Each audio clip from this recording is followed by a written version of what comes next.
ఇప్పుడు మనకి ఈ చంక రౌండ్ వచ్చేసి ఆది బ్లౌజ్ యొక్క చంక రౌండ్‌కి కరెక్ట్‌గా సరిపోయిందో లేదో ఒకసారి చెక్ చేసుకోవాలి. ఇక్కడ మనం చంక రౌండ్‌ని చెక్ చేసుకోవాలి అంటే ఫస్ట్ ఆది బ్లౌజ్‌కి చంక రౌండ్ ఎంత ఉందో కొలుచుకోవాలి. చూడండి, ఆది బ్లౌజ్‌కి చంక రౌండ్‌ని కొలుచుకునేటప్పుడు బ్లౌజ్‌ని బ్యాక్ పార్ట్ వచ్చేసి పై వైపునకు ఉండేలాగా ఈ విధంగా పెట్టేసుకోవాలి. ఇలా పెట్టేసుకొని ఈ షోల్డర్ జాయింట్ దగ్గర నుంచి ఇక్కడ చూడండి మనకు ఫస్ట్ కుట్టు కనిపిస్తుంది కదా! కరెక్ట్‌గా ఈ కుట్టు దగ్గరికి ఎంత ఉందో కొలుచుకోవాలి. చూసారా? మనకి ఎంత వచ్చింది? 8 ఇంచులు. ఇలా కొలుచుకున్నాము అంటే మనకి చంక రౌండ్ అనేది కరెక్ట్‌గా వస్తుంది. ఇప్పుడు ఇదే 8 ఇంచులు ఇక్కడ కూడా రావాలి.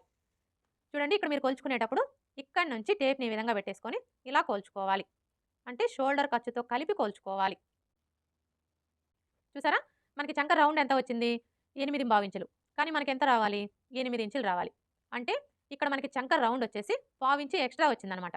ఇప్పుడు మనం ఈ పావించిని తగ్గించుకోవాలి. ఎలా తగ్గించుకోవాలి అంటే ఇక్కడ చూడండి, మనం చంక డౌన్ వచ్చేసి 6 ఇంచులకి మార్క్ చేసుకున్నాం కదా! ఇప్పుడు ఒక పావించి తగ్గించుకొని 5/3 ఇంచులకి మార్క్ చేసుకోవాలి.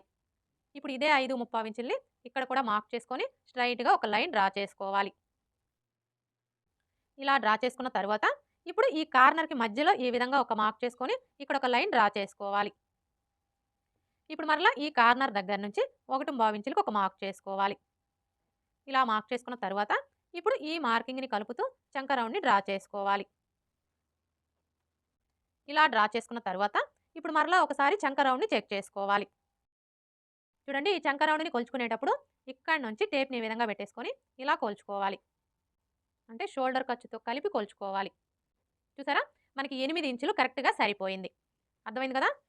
మనకి చంక రౌండ్ అనేది ఎక్కువ తక్కువలు వచ్చిందనుకోండి, అలాంటప్పుడు ఈ చంక డౌన్‌ని ఒక పావించి తగ్గించుకోవడం గాని, లేదా పెంచుకోవడం గాని చేసి చంక రౌండ్ అనేది కరెక్ట్‌గా సరిపోయేలాగా సెట్ చేసుకోవాలి.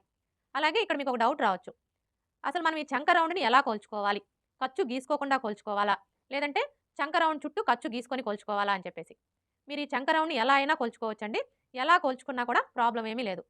చూడండి, ఫస్ట్ అయితే మనం ఇక్కడ ఖర్చు గీసుకోకుండా కొలుచుకోవాలి అనుకున్నప్పుడు ఇక్కడి నుంచి టేప్‌ని ఈ విధంగా పెట్టేసుకొని ఇలా కొలుచుకోవాలి. అంటే షోల్డర్ ఖర్చుతో కలిపి కొలుచుకోవాలి. చూసారా?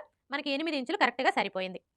ఇప్పుడు చంక రౌండ్ చుట్టూ కూడా ఖర్చు డ్రా చేసుకొని ఎలా కొలుచుకోవాలో చూద్దాం.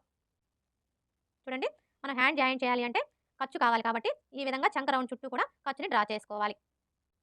ఇలా డ్రా చేసుకున్న తర్వాత ఇప్పుడు ఈ షోల్డర్ ఖర్చు 1/2 ఇంచి వదిలేసి ఇక్కడి నుంచి టేప్‌ని ఈ విధంగా పెట్టేసుకొని ఇలా కొలుచుకోవాలి. చూసారు కదా!